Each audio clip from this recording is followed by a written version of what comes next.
et bonsoir peuple de Dieu. Mes salutations à tout le monde. Je vous salue tous au nom du Seigneur Jésus.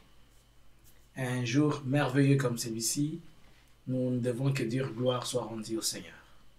C'est moi votre frère, le prophète Johnny Kamani, qui n'est pas peut-être à présenter pour certains, excusez-moi, qui n'est pas à présenter pour certains et à présenter pour les autres.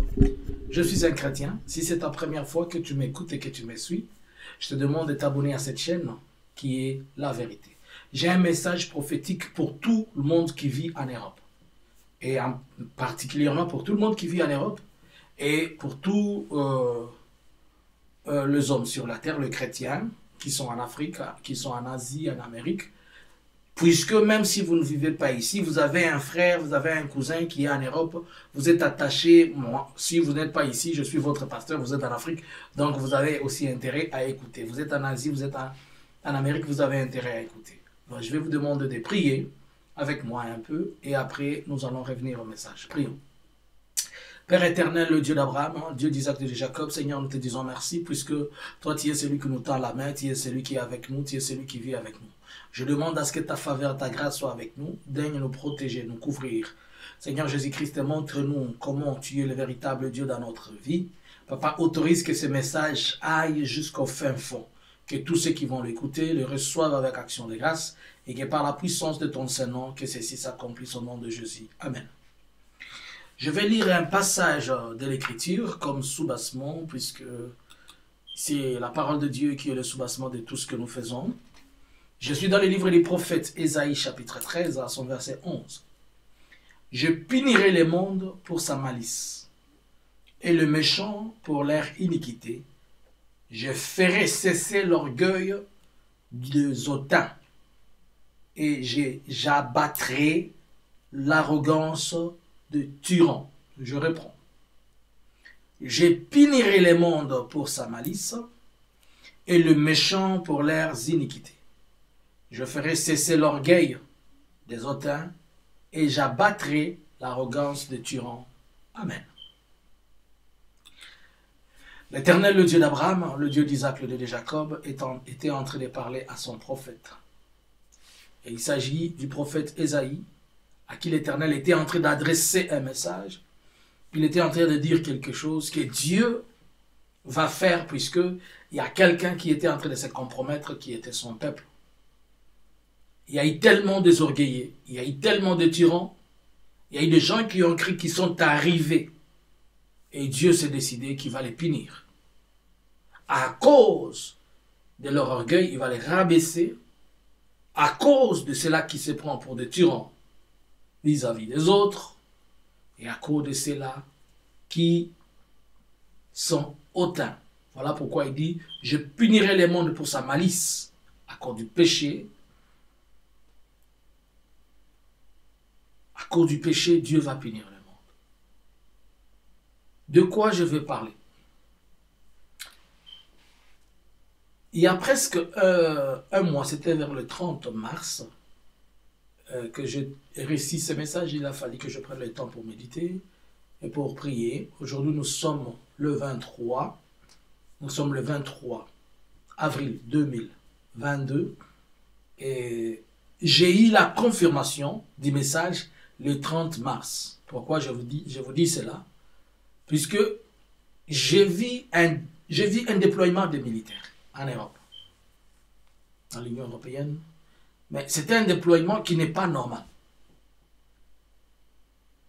J'ai vu des militaires à gauche comme à droite, déployés à gauche comme à droite, dans l'Europe. Je ne parle pas de l'Union européenne, je parle de l'Europe, puisqu'il y a la différence entre l'Union européenne et l'Europe. Il y a des pays qui sont dans l'Union européenne et qui ne sont pas en Europe, mais il y a des pays européens qui ne sont pas dans l'Union européenne. Et ce que j'ai vu, ça concerne l'Europe, ça ne concerne pas l'Union européenne. J'ai vu, sortant de ce bruit, de la situation de l'Ukraine, j'ai vu des militaires être déployés partout. En particulier, j'ai vu des mouvements des militaires russes déployés à gauche comme à droite. Et d'autres uniformes.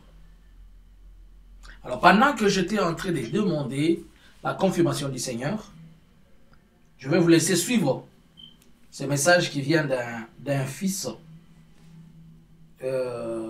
qui ne savait même pas. Écoutez bien le message. J'ai rêvé que j'étais face à vous. Attends, excusez-moi. Allô, prophète Jean-Luc. Bonjour, c'est votre fils à partir de la Tunisie. J'ai un message de la... Allô, prophète Jean-Luc. Bonjour, c'est votre fils à partir de la Tunisie. J'ai un message de la part du Seigneur pour tous les peuples de Dieu, en fait. Ce soir, cette nuit, j'ai rêvé que j'étais face à vous et que vous étiez en train de m'interroger à propos de la guerre en Ukraine. Après, vous avez commencé à me parler, à me demander quand tu vois cela, qu'est-ce que ça te dit? Qu'est-ce qu'il y a en fait? Et puis vous avez pris un papier et un stylo, vous avez écrit. Vous avez écrit ça sur le papier, c'était comme un cahier, ensuite vous avez retourné ça. Vous m'avez dit d'essayer de dire, quand je vois ça, qu'est-ce qui va arriver ensuite en Europe? Et ensuite, quand j'ai pas pu répondre, vous avez pris ce cahier, vous m'avez montré et vous aviez écrit les bruits des potes. Parce que cette guerre risque d'emmener pas seulement la guerre dans l'ouest de l'Ukraine, mais dans toute l'Europe, et ça risque d'atteindre des proportions inégalées. Donc, risque même une troisième guerre mondiale. Et ils étaient en train de dire qu'il faut prier pour ça, pour que ça n'arrive pas. Voilà.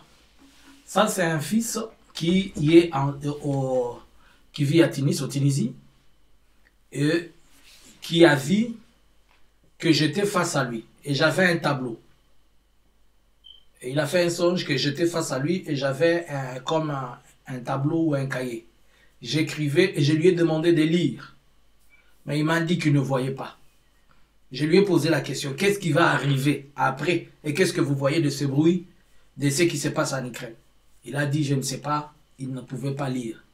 Je lui ai dit, j'attends le bruit des bottes. L'expression le bruit des bottes, cela veut dire le mouvement de troupes, le mouvement de soldats, et un mouvement inhabituel dans toute l'Europe et qui risque de nous amener une autre guerre mondiale, une troisième. Mais le message disait que les enfants de Dieu, nous devons prier pour empêcher que cette chose arrive. Nous l'avons toujours dit que l'Éternel ne fait rien sans pour autant révéler à ses prophètes et serviteurs. Et il y a une expression mondaine, et pas une expression mondaine, mais une expression courante des chrétiens qui dit que tout ce qui est révélé est condamné dans la prière, est condamné par la prière, sauf que ce n'est pas une écriture biblique, ce n'est pas un verset biblique, mais c'est un dicton. Alors, le message est tellement ouvert, il est clair. Après ce qui se passe en Ukraine. Pourquoi après ce qui se passe en Ukraine? Puisque les pays européens sont en train de tout faire pour que l'Ukraine ait cette victoire-là. Mais en faisant cela, ils ne sont qu'en train d'envenimer le conflit et retourner le conflit vers eux-mêmes.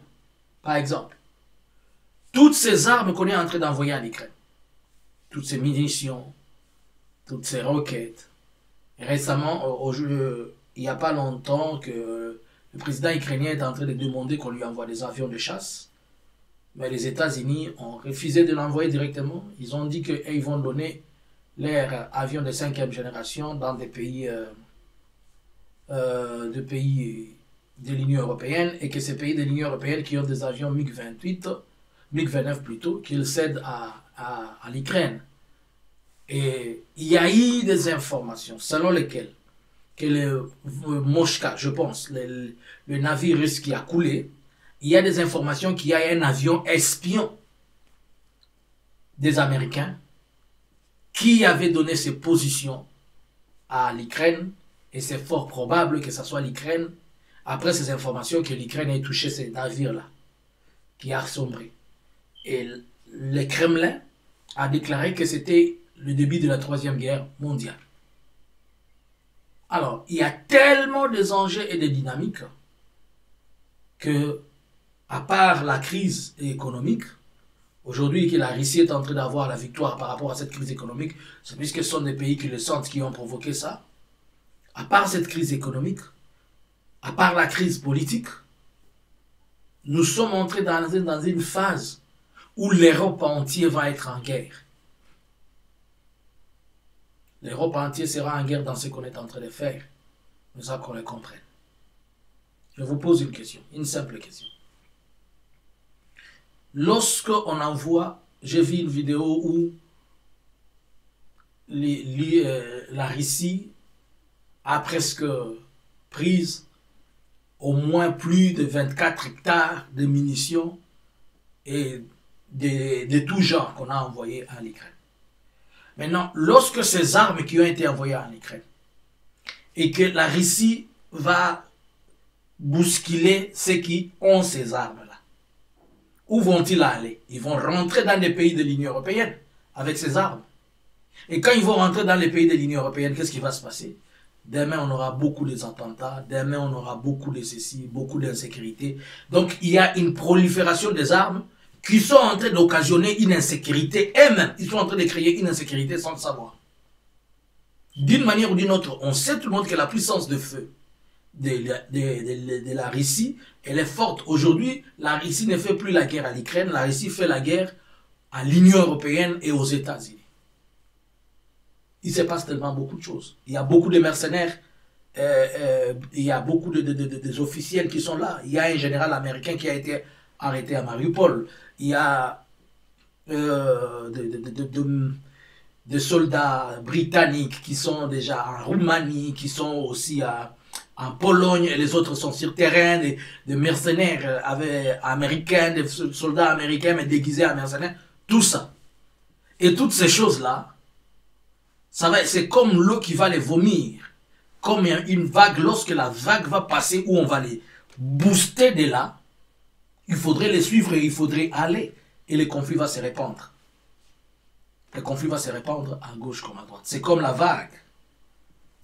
Alors, bien aimé, le Seigneur nous donne une opportunité où moi et toi, nous pouvons dire stop à ces choses. Tu vas te dire, qu'est-ce que moi je suis? Ma bouche représente quoi pour dire stop à des choses? Tu représentes grand et tu es tellement fort et tellement puissant, puisque le Saint-Esprit en toi, il est là avec toi. Prions que cette chose ne déborde pas. Prions que cette chose arrête. S'il était possible que ça finisse seulement au niveau de l'Ukraine et que l'on trouve solution. Il était prévu que nous fassions une prière demain le 24, mais nous l'avons un peu repoussé. Je vous convie, voilà, je vous invite, vous tous, les chrétiens de partout, à venir prier avec nous le 8 mai, dans 2 semaines. À partir de 20h, nous allons prier pour ces conflits. Nous allons déclarer, nous allons parler comme des enfants de Dieu. Le 8 mai, à partir de 20h, ici sur la chaîne La Vérité. Si tu n'es pas encore abonné, abonne-toi. Nous n'allons pas prier pour les démons de qui que ce soit ou qu'on sort. Tu peux faire semblant. Mais quand cette chose va arriver, tu vas fuir. Mais par la foi, je sais que nous prions, même si cette chose peut arriver, elle ne nous atteindra pas. Il y a des provocations de part et d'autre. Il y a eu des avions russes qui ont survolé cette semaine, la semaine passée, le territoire de la Finlande et de la Suède. Pourquoi? Puisque la Suède et la Finlande ont fait leur demande d'intégrer l'OTAN. Et la Russie les a dit que si vous faites seulement cela, je viens à vos portes. Ce sont des menaces, tout le monde. Donc, il n'y a personne, il n'y a nulle part où les gens peuvent dire qu'ils sont bien. Alors, bien-aimés, prions. Prions pour ces choses. Il y a des choses spirituellement qui sont en train de se passer, des bouleversements de certains, les orgueilleux sont en train d'être rabaissés, les gens, le péché, les malices, là, les gens qui ne veulent pas rentrer vers le Seigneur sont en train de recevoir leur sort. Mais moi et toi, comme des enfants de Dieu, nous devons prier. Car il y a beaucoup de sang innocent qui coule. Et il y a beaucoup de personnes qui ne sont pas en conflit, qui sont en train de souffrir. Et d'une manière ou d'une autre, celle-ci va nous atteindre. Ces messages, c'est peut-être pour la 2e et la 3e fois que je l'ai. Pour la première fois, je l'avais eu en 2018. Où j'ai dit, je voyais les déploiements des militaires russes jusqu'ici en Suède. Je l'avais vu, je l'ai dit. J'ai vu des militaires russes jusqu'ici en Suède. Et de là où je l'avais vu, la partie du pays de la Suède où je l'avais vu, ce n'est pas une partie frontalière d'eux, puisque nous sommes frontaliers d'eux vers le nord. Mais je les ai vus vers l'est. C'est-à-dire, ils vont se déployer partout. Si cela arrive. Mais si nous prions, comme il est dit dans 2 Corinthiens 2 Chroniques, chapitre 7, le verset 14. Si mon peuple, ce qui est invoqué, mon nom s'irmélie, prie et cherche ma face, et si c'était tourné de ses mauvaises voies, je délivrerai son pays. La France peut être délivrée à cause de toi. La Suède peut être délivrée à cause de toi. La Suisse peut être délivrée à cause de toi. La Portugal, l'Italie, de partout où vous êtes, la Grande-Bretagne, l'Espagne, et Belgique, Norvège, Finlande, Suisse, Allemagne, Hollande, Italie, Portugal, Espagne, quoi encore là, Irlande, Autriche, partout où vous êtes là-bas, Hongrie, Pologne, même si les Polonais sont des racistes, partout là, même en Ukraine là où vous avez encore le temps, prions le Seigneur. Amen, hein? Les Allemands, prions le Seigneur. Je vous invite le 8 mai à 20 h, heure de l'Europe, prions. De la même manière que vous avez le courage de prier pour la RDC, prions pour l'Europe, qui est la seconde RDC pour toi.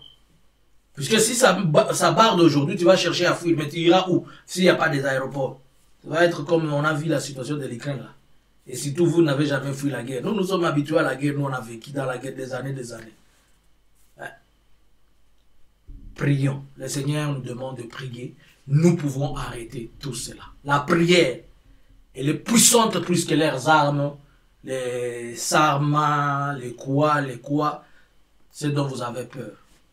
Que Dieu vous bénisse. Pour vous qui n'êtes pas encore abonnés, abonnez-vous à la chaîne La Vérité. Nous sommes connectés tous les mardis et samedis à partir de 20 h. Mais à partir du 1er mai, nous vous invitons, nous aurons chaque fois la semaine du 1er mai, les week-ends, c'est-à-dire ces week-ends-là, le samedi 7, nous aurons la prière de 3 h du matin jusqu'à 5 h. Et chaque week-end, on va prier de 3 h à 5 h ou bien de minuit à 5 h, puisque nous faisons de longs moments de prière la nuit. Donc, à partir de 23 h, à partir de minuit, 1 h du matin, de partout où tu es, se basant sur l'heure de l'Europe, tu peux te connecter et tu viens prier, nous serons live et tu pries avec nous. Amen, hein? Ça, c'est la prière normale. Je ne parle pas de la prière du 8 mai, qui est la prière pour l'Union européenne, pour demander la faveur et la grâce de Dieu, que Dieu stoppe cette guerre. Quand on avait prié pour la Covid, les gens se moquaient de nous. Mais rappelez-vous, le Seigneur avait dit cette histoire, elle va finir. Aujourd'hui, elle est restée comme une maladie, comme la fièvre, comme quoi, elle n'a plus l'ampleur. Le Seigneur nous avait même dit à l'époque, je me rappelle c'était en 2020, que ce vent est passé. Mais le langage de Dieu, pour que les gens les comprennent, il faut être seulement prophétique. Que Dieu vous bénisse, que le Seigneur soit avec vous. Seigneur, je prie pour tout le monde qui a reçu ces messages. Permets que leurs yeux et leur cœur s'ouvrent et qu'ils comprennent. Qu'ils fixent cela, qu'ils fassent une réservation comme quelqu'un qui est en train de faire une réservation de son voyage. Qui se rappelle de la date du 8 mai, à partir de 20 h, que tout le monde reçoive la cloche dans leur cœur, que l'on vienne ici prier au nom de Jésus. Amen. Après avoir écouté ces messages, partage-les à ton frère, partage-les à ta sœur, ensuite rejoins-nous dans la prière, les 8 mai. Et toutefois, chaque 20 h de mardi et samedi, sois connecté et tu pourras nous recevoir. Nous allons partager la parole ensemble, nous allons partager le reste et que le Seigneur vous bénisse au nom de Jésus. Shalom. J'espère que le volume, le son a été bon cette fois-ci. Vous n'allez pas vous en prendre à moi que le son n'est pas bon. J'espère que ça va, j'espère que j'ai amélioré. Shalom.